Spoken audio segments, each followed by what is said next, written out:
こんにちは、メイです。前回ここの海を渡る道路を作ったので、今回はその右側を作ります。住宅街を作るのですが、住民たちに縄張りバトルされずに無事に作ることができるのか気になる方は、ぜひチャンネル登録をお願いいたします。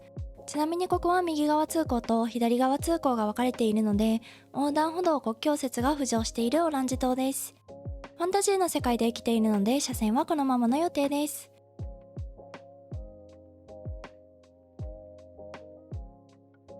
すでに縄張りバトルが始まっています。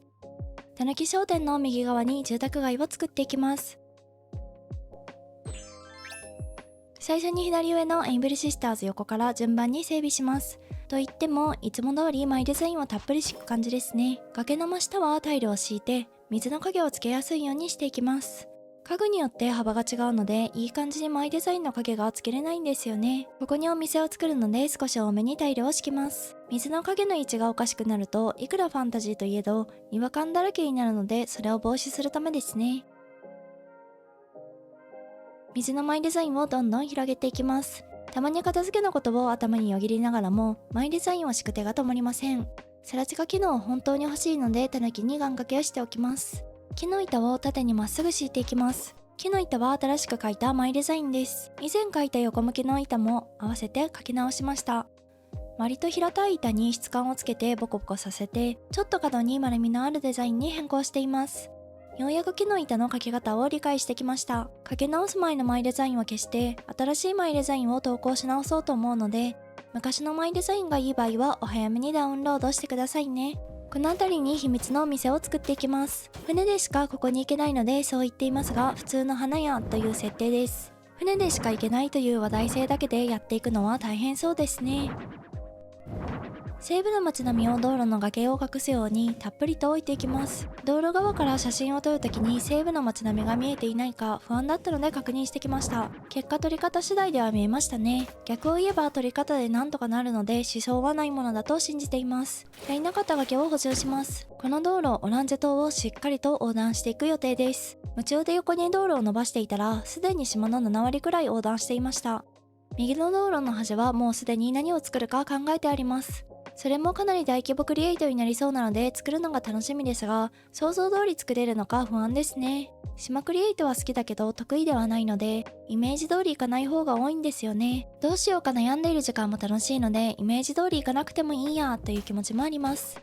ここにも何らかの建物の入り口を作ります。いろんな方法で島クリエイトをすると思うのですが、私の場合、紙にラフを描く、ハピパラで作る、島で実際に作るの順番でやっています。何でもかんでも紙に書いてからイメージを膨らましてからじゃないと作れないんですよね。よかったら皆さんがどうやって島クリエイトをしているのかコメント欄なので教えてください。こちら秘密の花園です。花の仕入れは船でジェットスキーしながら運んできます。奥の川ができたので住宅地を作っていきます。住宅地の真ん中に橋を架けたいので川を掘ります。オランジ島初の川掘りタイムですね。橋でも川の音が聞こえるので一部に作るだけでちょっとマイデザインにリアルさが出せます。縦4マス横3マスの一番小さい橋を作ります。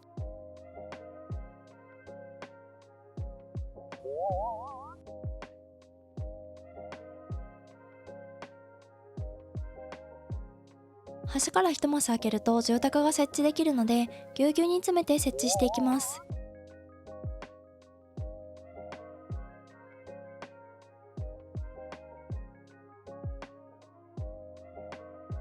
じゅんくんが引っ越してきました。川沿いに木のマイデザインを敷いていきます。この住宅街のテーマは船でしか移動できない水路のある住宅地です。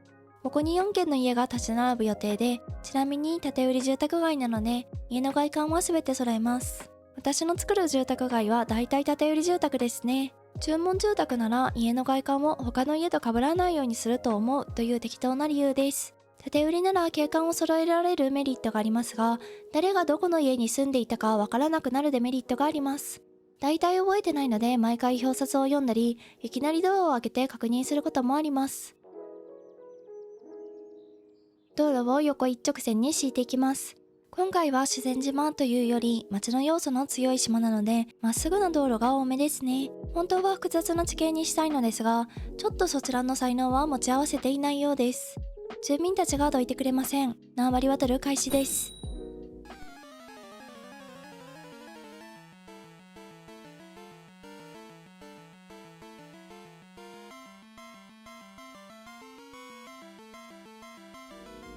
相手にされませんでしたね。諦めて川を先に掘ることにします。島クリエイト中に話しかけると、ちょっとそこ工事したいの選択肢が出て、住民が移動してくれないかなと思っています。橋を架けていきます。上の橋と結構近めですね。多分3マスくらいしか空いていません。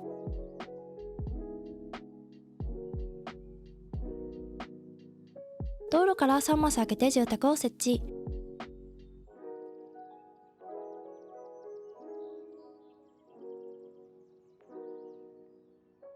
2つの外観が揃いました。住民が来ないうちにやっちゃいます。スコップで掘って目印つけて3軒目の位置を決めていきます。シンメトリーにしていくので位置は重要です。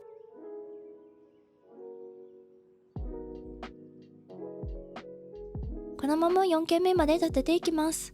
ちょっと動画を撮り忘れたのですが、4軒目はリチャードが引っ越してきています。川の端は木を敷いていきます。正面から見た時にお城の門だけ浮いているように見えるので、この部分を変えていきます。いろいろ試した結果、中世の街並みが良さげでした。多少浮いていますが、手前の飾り付けでそんなに気にならなくなると思います。絶対にここから出れないヨットを置きます。橋が邪魔していますが別に大丈夫です。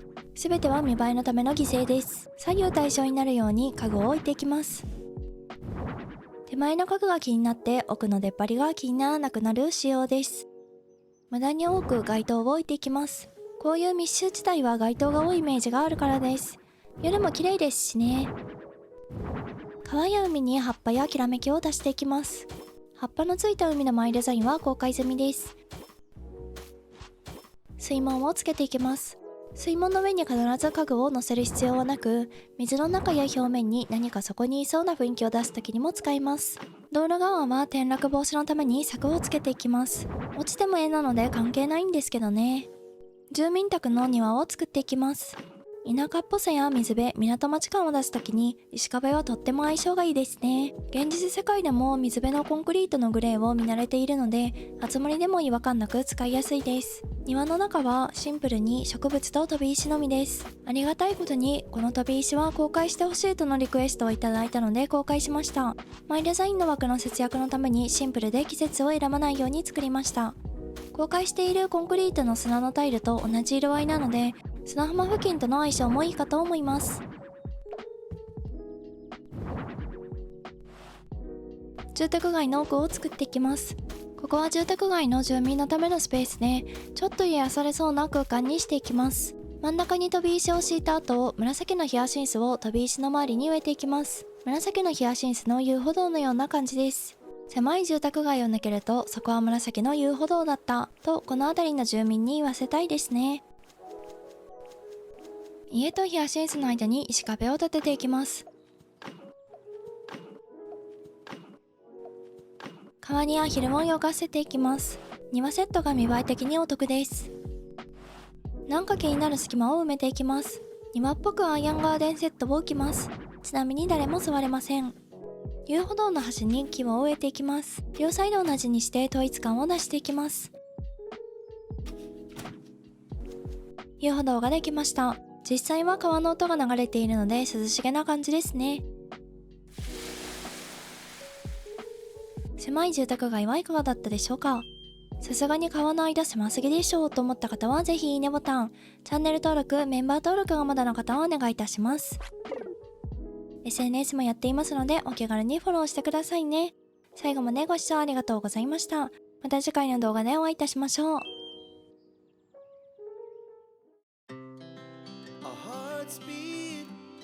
to the city streets, we began to feel the fire.